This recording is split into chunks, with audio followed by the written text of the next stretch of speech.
Here we go again, folks. Another timeline shift, and this one might be the biggest yet. By the end of this month, Earth will suddenly have a second moon. They're calling it a mini-moon, but something about this feels off. We've had one moon for as long as we've known. Now, out of nowhere, we're getting another one, and people are just accepting this. No questions, no pushback, no deep dives into the why. CERN has been messing with our reality for years, and it's no coincidence that these shifts are becoming more frequent. How long until they tell us we've always had two moons? That our history books were wrong, or better yet, misremembered? This is the manipulation of reality at work, and most people don't even realize it. We've seen them change small details before. But now they're playing with things on a cosmic scale. The timeline's shifting, folks. It's slipping, and they're rewriting it while we sleep. Pretty soon, our kids will open their textbooks and see two moons like it's always been that way. And you know what? Most people will buy into it, just like they do with everything else. They're twisting reality in front of our eyes, and only the awake can see through the cracks. Stay alert. Question everything. If they can rewrite our skies, what's next? So it's not even September 29th yet, and people are seeing two moons in the sky already. So what is this about, y'all? I thought September 29th is when we were going to start seeing two moons. Why are we seeing two moons in the atmosphere already? Now, I be telling y'all, Florida got all the signs. Florida got all the actions. This is why the wood that was used to build the ark, gopher wood, is only found in Florida. So are the end times only happening in Florida? Because, man, Florida's going through it, y'all. But this is not the first time we're seeing a couple of moons in the sky. Throughout the years of me posting, I've been showing y'all that people are seeing multiple moons in the sky. So why is it now that the government or NASA come out talking about it? Because people are noticing what is going on, and they have no explanation for what's happening. The only thing they did was basically tell us that we're having two moons in the sky, and that's practically it. They gave no explanation of how, why, who, all these type of things. Everything that we have been taught is a lie. Hell, majority of the things that we learn in school, we don't even use to this very day, y'all. They just taught us a whole bunch of useless lies. And now our lives and everything that we have known is literally being shifted. That's why we're on here asking each other, what is going on? Because the media is not telling us truth. They're not doing justice. But hang on to your seats, y'all. There's going to be a lot more that hits the fan, y'all. We have more truths that are coming to the surface. This is the age of Aquarius, where truth will reign. This is strictly for entertainment purposes only. I'm only raising awareness to interesting situations during these interesting times. Thank you for tuning to my frequency. Let's get this shift. Peace in. I'd say you're looking at a 3 to 4-year-old male, and you know it's a male because there's no red on any of the tentacles. You do want to stay back mating season. These guys will.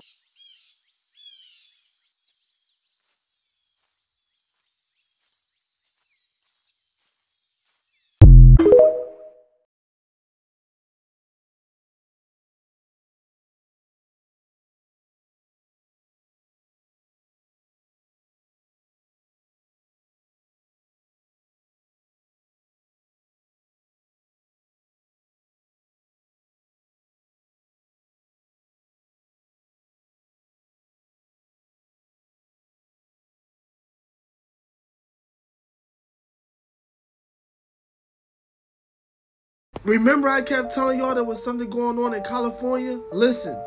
I told y'all, evacuate the state of California. Y'all didn't listen. I'm on my way out now. So I literally just seen him say this like last week, right? Now look at this video that just happened last week in California, y'all. And y'all remember I was putting up that video of that lady that said that they was sending out text messages and shit. Look at that.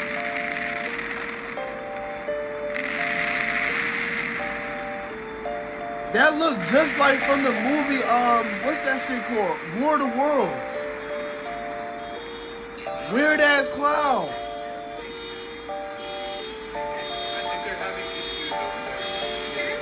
Nobody knew what was going on over there, y'all.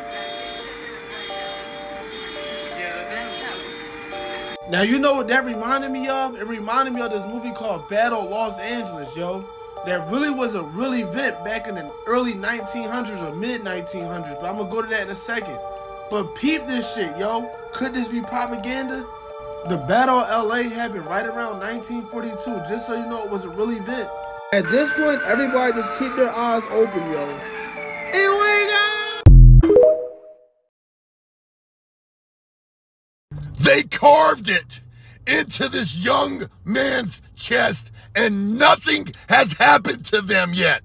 The story I'm about to tell you is 100% real. It happened a day and a half ago. And if this doesn't fucking make you rage out, if this doesn't make you want to yell at the top of your lungs, justice for this young man, get the fuck off of my page. Imagine being a young black man at college. You're on the swim team. You're hanging out with your swim team buddies at a gathering. Then, out of nowhere, you are jumped, grabbed, held down, and then one of the swim team members, who you considered your closest friend at the school, grabs a fucking box cutter and carves the N-word into your chest. They carved the N-word into this young black man's chest while laughing like hyenas, thinking it was funny. Now, you want to know what makes this story worse? And yes, it actually gets worse. The young man that had it carved in his chest, he's the only one that has left the college. The other racist who assaulted this young man and carved that horrible word into his chest are still here at Gettysburg. I need every one of my family on this page. If you support me even a little bit, share this fucking video out. I'm sure none of you have seen this story on the news. I'm sure none of you have heard about it. I fucking wonder why. I am done remaining silent on topics like this. This young man was an athlete. This young man was going to college. This young man was trying to better himself. And now he is scarred with that on his chest for life. Even if he medically gets it removed, that young man is scarred for fucking life for trusting his friends, his teammates. They did this to him. To the family of this young man, I know you still are undecided on what you're going to do, but I want you to know you have my platform. You have my millions of followers. I will let you have whatever you want. Please, have you someone attached to you, your lawyers, if they reach out to me, you will have a platform to speak on. I have I have 2 accounts with almost 4 million followers. We will get your message out. I'm telling you right now, this entire Southside Angel Crew Army has your back. We are not going to let this go silently away. We will get justice for this young man. And Gettysburg, you better be ready, because we're coming. We're coming. Kick them out immediately. No way in hell the young man who was violently assaulted isn't there anymore, and the 6 racists are still at your college.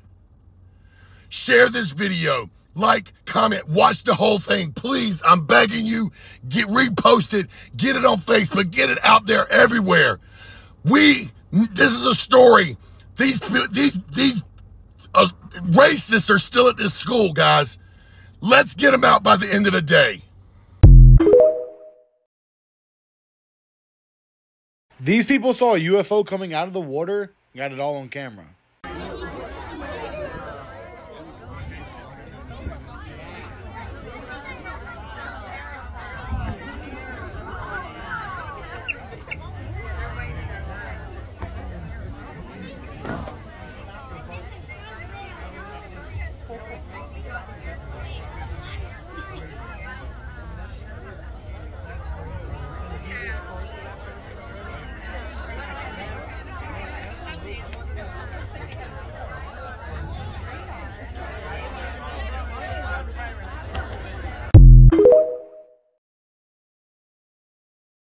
Did you know that The Simpsons predicted a dark winter in 2024? This prediction is really frightening. Watch until the end to know how you can stay safe.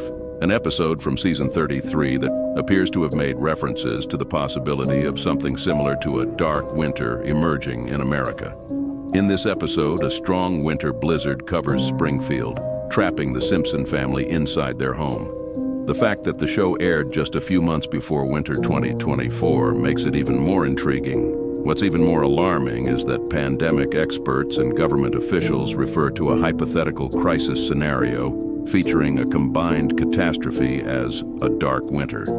After 9/11, it had been put to use, envisioning a smallpox outbreak in the United States, now the current COVID-19 pandemic, exorbitant expenses, scarcity of food and energy, and unpredictable weather patterns brought on by climate change.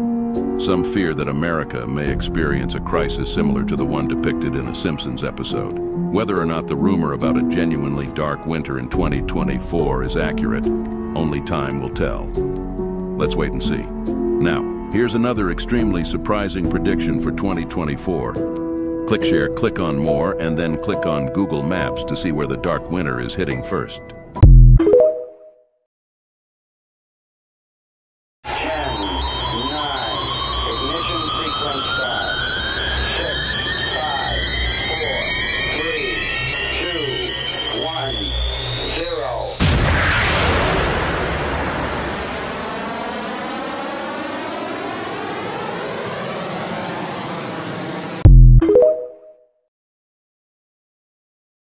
You can see the people are walking around on something that's absolutely remarkable. I mean, look at that. This is Buffalo, New York, 1901. You know, just stunning architecture.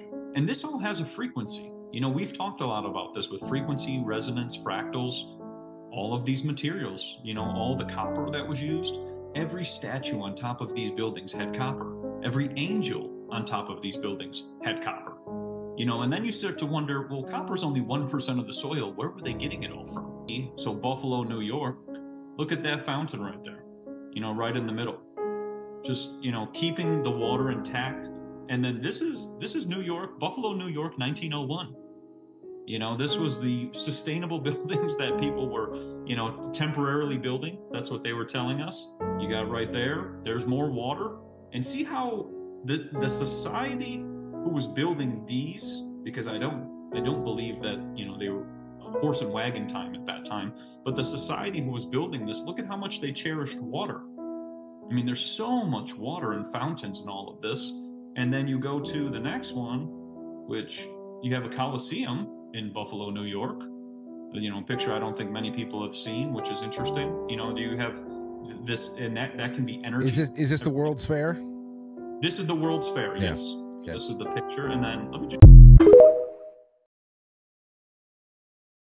The history we've all been taught is a massive lie. Before the civilization we have today, there was another civilization that's been hidden from us. The Tartarian Empire was a civilization that was far more advanced than us, but in a different way. They had harnessed the ability to use atmospheric energy. They incorporated it into all of the buildings and were able to create free energy for everyone at all times. They had also harnessed the power of frequencies and were able to build grand architecture by manipulating substances and moving huge rocks through vibration. Hence the Great Pyramids and many other unexplainable architectural anomalies that were created in the past. The free energy was a threat to the massive oil industry and all the profits they were able to generate from the scarcity of oil. So the owners of this industry, who were extremely powerful, created a plan to take out this civilization and wipe them from history so nobody would ever know about free energy, and they destroyed all their architecture and technology. They did their best to cover up any evidence that the Tartarians ever existed. So this is why Nostradamus, the famous 16th century astrologer, renowned for his accurate predictions of future events such as the death of Queen Elizabeth and the Japan tsunami back in January, has 4 more predictions for 2024, and they are truly chilling. Number 4, a significant change in the Catholic Church, the death of the current Pope, who is already reportedly experiencing various health problems at 86 years of age. Number 3, the Earth faces severe weather problems. A parched Earth, thirsting for moisture, only to be overwhelmed by torrential downpours, leading to widespread floods. He warns of a future marked by scorching heat waves, rampant wildfires, and prolonged droughts. Number 2, major political drama in the United Kingdom involving King Charles III. He hints at the possibility of Charles being removed from power and mentions a potential war. The prediction raises questions about whether Charles will remain king or if there might be a surprising turn of events involving Prince Harry taking over. Number 1, Nostradamus predicts that China, which he calls the Red Adversary, will face a frightening situation that also causes concern across the world's oceans.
P. Diddy might actually just be a big old distraction. Watch this. The whole entire world is being distracted by the P. Diddy case. Right. What's going on with Diddy? The whole soap opera. So I sat back and I asked myself, why? Why are they making light of this right now? I mean, if he's wrong, he's definitely wrong. But why are they making light of it? What are they trying to hide? Because you know, usually, when they got one thing going on over here, they have something else going on over here. Mm-hmm. So I did my research. And on the same day that they came and arrested Mr. P. Diddy and had media in a frenzy, social media in a frenzy, but on that same day, did you know, did you know 23andMe? Yes, at 23andMe, the DNA database, every single CEO and director has resigned. Now you got to ask yourself, why would the CEOs and directors resign? Now let's go back to when the data breach happened. And at least 7 million people, 7 million customers, data was breached. DNA data was breached. And nobody knew that these guys resigned on the same day that P. Diddy got locked up. Don't you think this is something that you should have knew about? Yep. They have a lot of power. Stay weird, y'all. You know what's about to go down, right? Pay attention. Thank you for watching. I hope you did enjoy. If you want to help out the channel, don't forget the Cash App. And I'll see you next time.